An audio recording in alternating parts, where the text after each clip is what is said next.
Então, na aula de hoje, a gente vai falar um pouco sobre semicondutores. Então, você vê que o caminho para a gente chegar até aqui foi um caminho longo, né? A gente teve que estudar vários conceitos de mecânica quântica para conseguir chegar no momento, falar de férmions, de bósons, falar do conceito da ideia da tabela periódica e estudar estruturas de bandas na aula passada. Importante, então, você estudar a aula sobre estruturas de bandas para poder acompanhar a aula de hoje sobre semicondutores. Então, o conteúdo da aula de hoje eu vou falar um pouco sobre estrutura de bandas em condutores, em semicondutores. Vou discutir um pouco sobre as duas formas de condução, então, dos semicondutores, condução intrínseca e condução extrínseca. E definir aqui e falar um pouco sobre o conceito de energia de Fermi.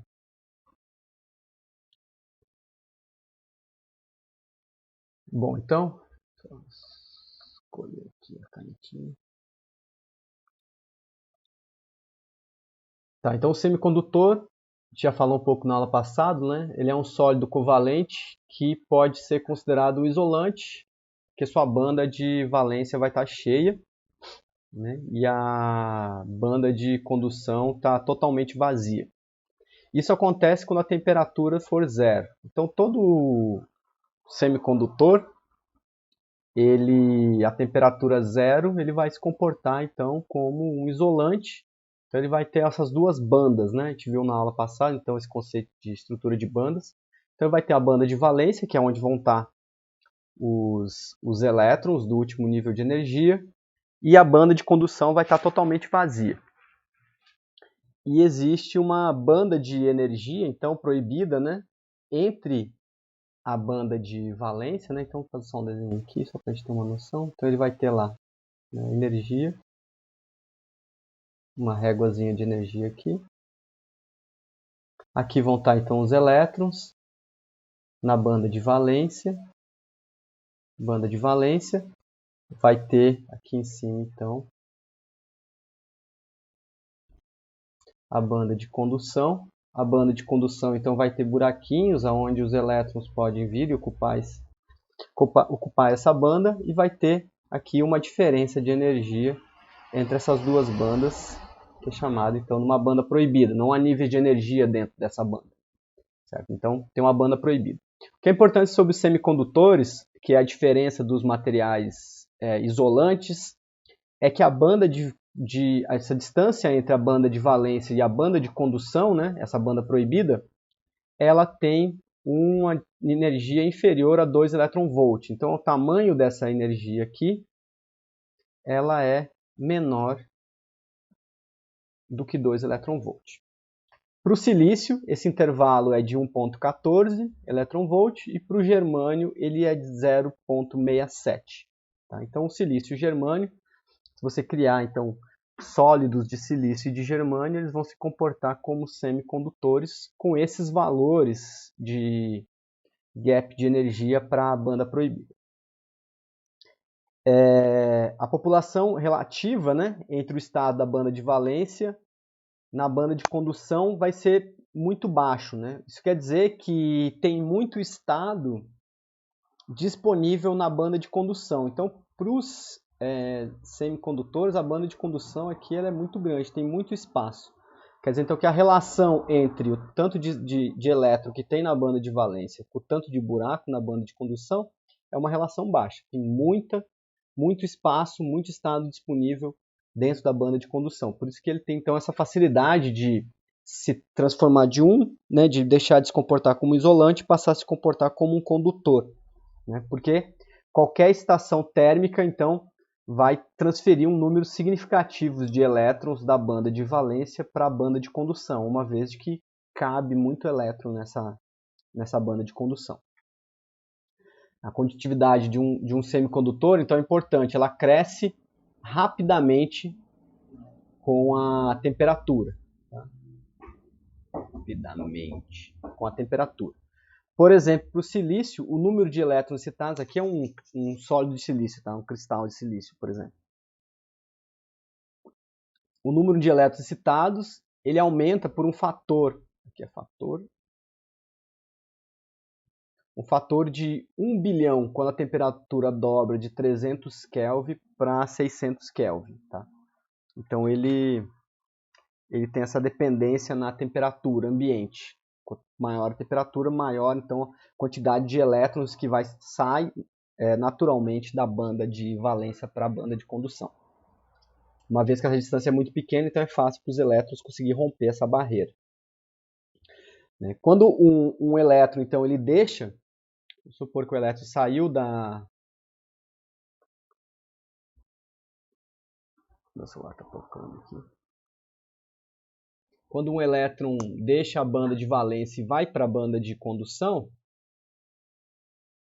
então, por exemplo, eu tenho um elétron aqui na banda de valência, na banda de valência, ele foi para a banda de condução, por exemplo, vai ficar um buraco aqui na banda de valência. Certo? Esse buraco, então, pode ser imediatamente ocupado por outro elétron de outro átomo que está próximo dele. Né? Então, uma vez que um elétron ele sai da banda de valência e vai para a banda de condução, ele vai deixar um espaço vazio que vai caber um elétron vindo de outro átomo do sistema. Esses buracos, então, né, eles vão atuar como portador de carga positiva. Né? Então, e aí esse buraco, por exemplo, se ele for preenchido por um outro átomo que está próximo, esse outro átomo próximo ele vai ficar com um buraco, e assim sucessivamente. Então essa carga positiva ela pode andar dentro da rede cristalina. Né? Então nessa figura a gente vê os elétrons na banda de valência, né, e os buraquinhos pretos na banda de condução, originalmente elas estão vazias. Né? A banda proibida, como eu falei, né, ela possui uma variação de energia tal que excitações térmicas podem levar elétrons da banda de valência para a banda de condução. Condutividade intrínseca é um tipo então de condutividade que você pode gerar com semicondutores. Condutividade intrínseca é o nome dado ao processo de condução de um semicondutor sob a ação de radiação. Como eu falei, né, temperatura sobre temperatura é muito fácil para um elétron sair da banda de valência e ir para a banda de condução. Como eu falei anteriormente no curso, né, a radiação térmica ela é a radiação infravermelho. Né? Então, a radiação abaixo da frequência da luz visível. Então, a diferença de energia entre a banda de valência para a banda de condução, ela é inferior à frequência da luz visível. Né? Essa energia é proporcional a uma frequência que é menor que a frequência da luz visível. Ou seja, ela é na faixa de frequência do infravermelho. Então, isso implica que a radiação infravermelha ela pode excitar elétrons da banda de valência para a banda de condução. Então, se você aplicar radiação térmica, né, que é a radiação infravermelho, você pode converter elétrons da banda de valência para a condução. Uma das aplicações disso são os detectores semicondutores, né, detectores de fóton. Você usa esses detectores para detectar radiação. Pode ser, por exemplo, radiação nuclear, você pode construir, sei lá, um contador Geiger, por exemplo, com isso. E a célula fotovoltaica. A célula fotovoltaica é usada, então, no painel solar. Né? Então, ela vai receber, quando você chega um elétron, um fóton na célula fotovoltaica, esse fóton vai excitar um elétron que vai para a banda de condução, conduzindo corrente elétrica, e aí você pode armazenar essas cargas, né? Por exemplo, numa bateria, e aí depois usar, né, para alimentar dispositivos elétricos. Outro tipo de condutividade dos semicondutores é a condutividade que é chamada de extrínseca. E é chamada condutividade extrínseca quando nós aumentamos a condução, né, de um semicondutor adicionando impurezas ao material. Ou seja, você vai misturar outros átomos, né, que não são semicondutores ao seu material composto por átomos semicondutores. É importante você usar, né, átomos que têm o mesmo tamanho e com valência diferente. Né? Então, átomos do mesmo tamanho vão possuir um comportamento parecido, né, porque a distância dos elétrons até o núcleo, a força de ligação desses elétrons vai ser parecida com o do seu semicondutor, só que a valência deles vai ser diferente. Esse processo é chamado de dopagem. Então, você vai dopar o seu material semicondutor com outros átomos, né? E essas impurezas, então, podem ser de duas formas, ou de doadores de carga ou de aceitadores de carga. Então, existem dois tipos de dopagem que você pode fazer no seu material semicondutor. Por exemplo, a dopagem de doadores do tipo N, ou seja, doadores de carga, portadores de carga negativa. Vamos considerar como exemplo o caso em que eu vou adicionar arsênio em um cristal de germânio. Então eu peguei germânio na forma sólida, eu tinha um material lá, e aí eu vou adicionar um pouco de arsênio junto com esse germânio. O germânio, ele tem 32 elétrons no total, certo? E o arsênio tem 33. Então quer dizer o quê? O germânio, ele vai ter 2 elétrons na camada 4p, ele tem 4 elétrons na camada 4, né? 2 estão na 4p de energia, e o arsênio tem, então ele tem 2 elétrons na última camada, e o arsênio tem 3 elétrons nessa mesma camada. Então o que vai acontecer nesse caso? Nesse caso, então eu vou ter lá, por exemplo, né, na camada 4 cabem 6, no caso do germânio, eu coloquei o germânio perto do arsênio, então eu tinha lá possibilidade de 6 elétrons na última camada. Coloquei lá próximo dele, então esse aqui vai ser o germânio. E coloquei próximo dele lá o arsênio, que também tem 6 na última camada. Só que o germânio, ele tem 2 elétrons na última camada. E o arsênio tem 3 elétrons. O que vai acontecer? Esse elétronzinho que eu tenho a mais aqui, ele pode trocar de camada de valência, né, do germânio para o arsênio e vice-versa. Então ele vai poder ficar andando dentro da rede, né, só que sempre vai deixar um buraquinho para trás, né? Então isso vai fazer com que esse elétron tenha um comportamento praticamente livre. Não vai ser totalmente livre porque não é um condutor, né? Mas ele vai ser praticamente livre porque a energia de ligação dele vai ser muito baixa. Como se ele acabasse ficando muito longe do núcleo. Porque ele vai ficar andando de uma molécula, de um átomo para o outro. Tá? Então ele vai ser facilmente excitado para a banda de condução. Isso faz, então, dopar o germânio com o arsênio. Então aqui eu tenho a diferença da banda de valência para a banda de condução.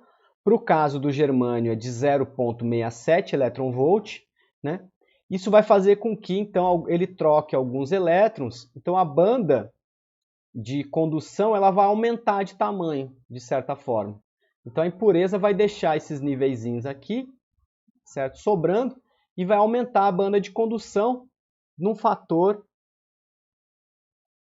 da ordem de 0,013 elétron-volts. Então, quando eu adiciono o arsênio para o germânio, eu vou diminuir o tamanho da banda proibida, e essa diminuição é feita diminuindo, né, aumentando o tamanho da banda de condução em direção à banda de valência.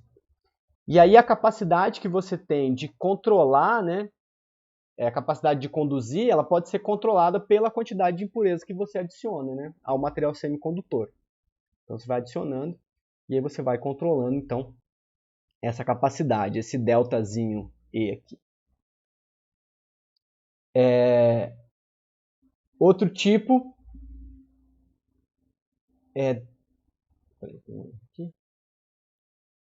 aqui é tipo P, tá? Vou apagar esse N aqui. Eu tenho um erro aqui, que é um P, tá? Tipo P. Doadores do tipo P. Vamos considerar agora que eu tenho um exemplo no caso em que eu vou adicionar galho ao sólido de germânio. Então, peguei meu sólido de germânio primeiro, adicionei arsênio, agora eu vou adicionar galho. O galho, ele tem 31 elétrons na última camada dele. 31 elétrons no total, né? O germânio tem 32, então eles têm mais ou menos o mesmo tamanho, né? O germânio possui, de novo, né, 2 elétrons na camada 4p e o galho possui um só nessa camada. Ou seja, comparando o galho com o germânio, o galho, para ele ser o germânio, está faltando um elétron, né? Então ele vai se comportar como um portador de carga positiva, porque ele tem carga positiva a mais do que o germânio, né? Então, se eu colocar lá de novo, né, igual eu fiz antes, né, na última camada são 6 possibilidades para o germânio e também 6 possibilidades para o galho. Aí vai acontecer que o germânio ele vai ter 2 elétrons nessa última camada e o galho vai ter um só. Então o galho vai trocar esse 1 elétron com o germânio, certo? Vai trocar... Opa, não, perdão. Não é isso que acontece, não. Esquece isso que eu acabei de dizer. Ele não vai trocar esse 1 elétron com o germânio, porque senão ele vai perder a estabilidade dele, né? O que vai acontecer é que o germânio vai trocar um elétron com o galho. Então vai aumentar, né, um buraco no germânio, e aí esse buraco vai poder andar por dentro da rede, né? E o buraco vai se mover, então, né, devido à ocupação pelas vizinhanças. Então você vai ter um portador de carga positiva a mais, né? Isso vai fazer com que apareça um nível de energia logo acima da banda de valência. Então, de novo, né, só que agora diferente, o germânio ele tem o gap de energia da ordem de 0,67 elétron-volts.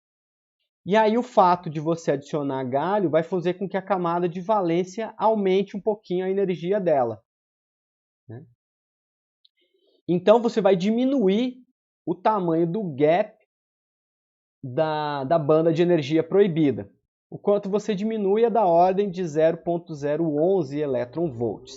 Então agora você adiciona, né, um cara que tem uma carga positiva a menos com o germânio. Isso vai criar portadores de carga positiva. Esses portadores de carga positiva vão fazer com que apareça falta de elétrons, fazendo com que aumente a capacidade de conduzir. Então tem duas formas de você aumentar a capacidade de conduzir do semicondutor, usando doadores do tipo N e doadores do tipo P. Quando você usa doadores do tipo N, você aumenta, né, o tamanho da banda de condução. Você cria um outro nívelzinho de energia abaixo da banda de condução. Quando você cria doadores do tipo P, você aí vai ter a falta de elétrons, você vai criar um nívelzinho de energia logo acima da banda de valência. Então a aplicação disso é na criação do diodo e do transistor, né? Então, para criar o diodo e o transistor, a gente vai ver na próxima aula, você precisa usar essa dopagem, né? Você dopar de forma a aumentar a condutividade de forma extrínseca. Bom, isso tudo que a gente está falando é para temperatura muito baixa. Quando eu coloco temperatura diferente de zero no sistema, aí acontece um fenômeno um pouco diferente disso tudo, né? Que está relacionado com esse nível de energia de Fermi.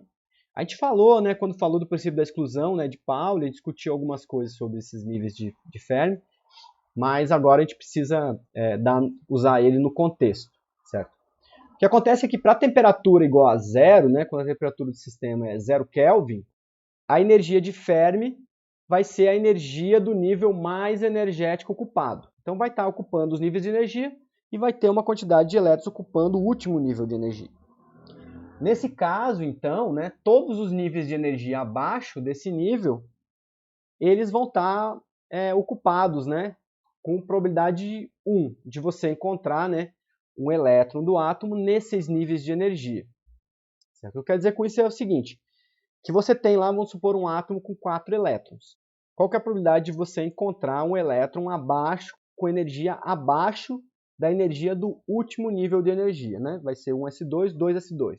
Energia abaixo do 2s2. A probabilidade de você encontrar um elétron com uma energia menor ou igual a do 2s2 é de 100%, né?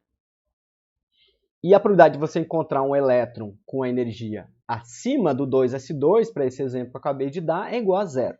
Certo?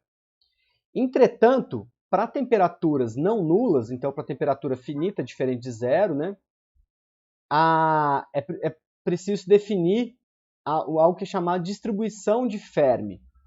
E ela vai se caracterizar, então, que os elétrons eles possuem uma probabilidade não nula de transitar por níveis mais energéticos. Então a distribuição de Fermi agora, ela não vai ser mais determinada pela distribuição do último nível de energia, mas ela vai ser determinada pela média aritmética das energias de cada estado energético afetados pela estação térmica. Ou seja, para o caso de eu ter um átomo com 4 elétrons, então, na temperatura zero, eu tenho 2 elétrons no nível 1s2 e 2 elétrons no 2s2.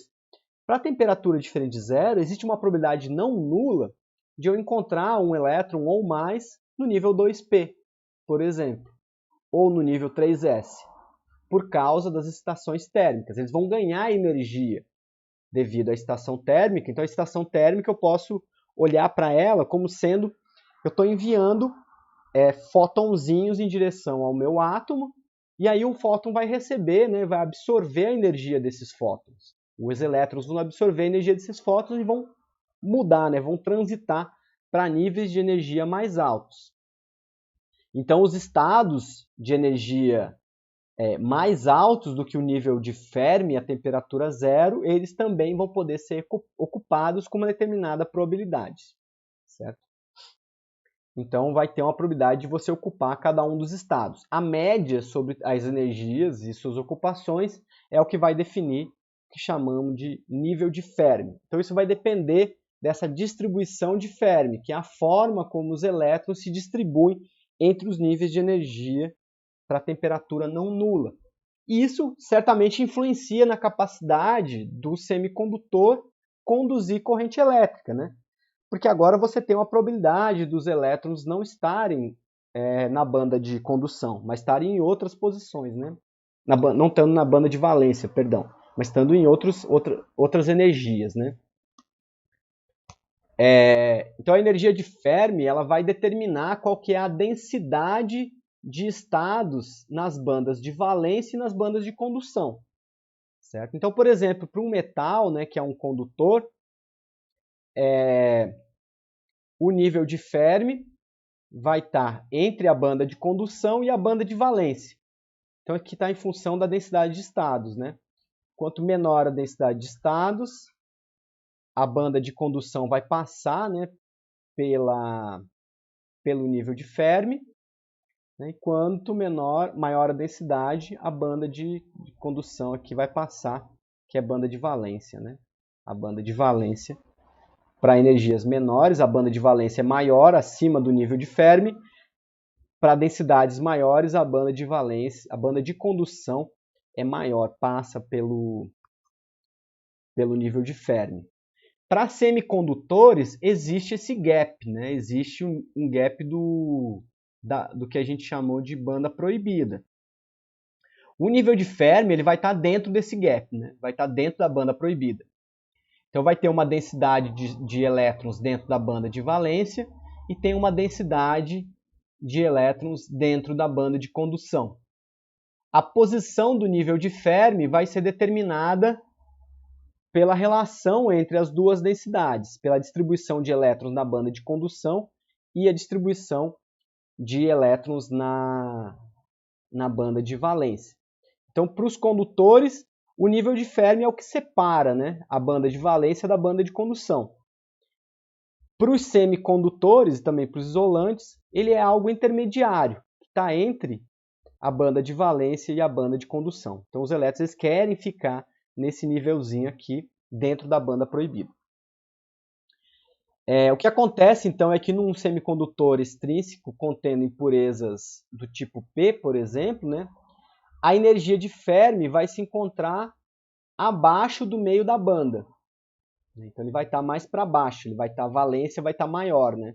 Tipo P, então, eu aumento o tamanho da banda de valência, isso vai deslocar o nível de Fermi para baixo, né? Então, isso desloca o nível de Fermi para baixo. Então, tem uma densidade maior de elétrons na banda de valência. Para doadores do tipo N, né? Então, do tipo N, por exemplo, a energia de Fermi, então, ela vai situar um pouco mais para cima. Então, ela vai estar na região mais próxima da banda de condução. Lembrando que eu aumentei, né, o tamanho da banda de condução quando eu coloquei os doadores do tipo N. Então aqui isso é em função da densidade de estados, né? Então, com densidades baixas de estados, né? Então, com a densidade muito alta de estados, né? Eu tenho densidade muito alta de estados dentro da banda de condução, mas eu não tenho densidade muito alta de estados dentro da banda de valência, né? Isso ocorre porque a quantidade de estados da banda de valência ela é contável, né? Finita. Agora, em função da temperatura, né, como as excitações são alteradas pela temperatura, a energia de Fermi também se desloca em função da temperatura, ou seja, essa densidade vai se deslocar não só pela dopagem, mas também pela temperatura. Aqui na figura a gente vê, né, por exemplo, aqui eu posso ter doadores do tipo N. Para doadores do tipo N, para temperatura muito baixa, o nível de Fermi, para temperatura zero, ele se encontra lá, né? Ele vai se encontrar, né? Ele vai tender exatamente para o começo da banda de condução. Aí eu vou aumentando a temperatura, né? Ele vai se deslocando, né? Até um ponto de baixa concentração, de alta concentração aqui. Até o próximo do ponto EG/2, que é metade do tamanho, né, da banda proibida. Então, quando eu aplico, né, doadores do tipo N, eu aumento o tamanhinho, aqui eu aumento um pouquinho o tamanho da banda de condução. Na temperatura zero, o nível de Fermi vai estar exatamente aqui, muito próximo, né, desse tamanhinho, né, dessa quantidade que eu aumentei a banda de condução. Conforme eu for aumentando a temperatura, então o nível de Fermi vai se deslocando mais próximo, assintoticamente, né, do centro da região, que é metade do tamanho da banda proibida, né? Isso então vai facilitar com que a gente conduza elétrons da banda de valência para a banda de condução, porque eu estou aumentando um monte a densidade, né, aumentando o tamanho da banda de condução, eu estou aumentando a densidade de portadores de carga, né, dentro da banda de condução. O mesmo ocorre, né, de forma contrária quando eu faço uma dopagem do tipo P. Eu aumento um pouquinho, né, o tamanho da banda de valência. Então, para a temperatura zero, né, o nível de Fermi ele tende a ficar em cima dessa quantidade que eu aumentei. Conforme eu for aumentando a temperatura, ele vai se deslocando, né, por baixo, né, de baixo para cima, até metade do tamanho da banda da banda proibida, certo? Aqui eu tenho um caso com alta concentração de dopagem e um caso com baixa concentração de dopagem, né? Então, vai depender, né, da quantidade, a posição final da energia de Fermi vai depender da concentração de dopagem que foi feita, né? Se foi baixa ou se foi grande. Okay? Então, o nível de Fermi ele vai interferir na capacidade, né? A posição do nível de Fermi, ou a energia desse nível de Fermi, vai depender na capacidade que o semicondutor tem de conduzir corrente elétrica. Por quê? Porque ele vai estar variando a densidade de portadores de carga. Então, ele vai aumentar ou diminuir a quantidade de possíveis portadores, né? Vai mexer com esse gap da banda proibida. Ok? Bom, era isso. Então, o que eu tinha para discutir na aula de hoje com vocês é isso. Então, na semana que vem, eu vou falar um pouco especificamente sobre essas dopagens do tipo P, do tipo N, né?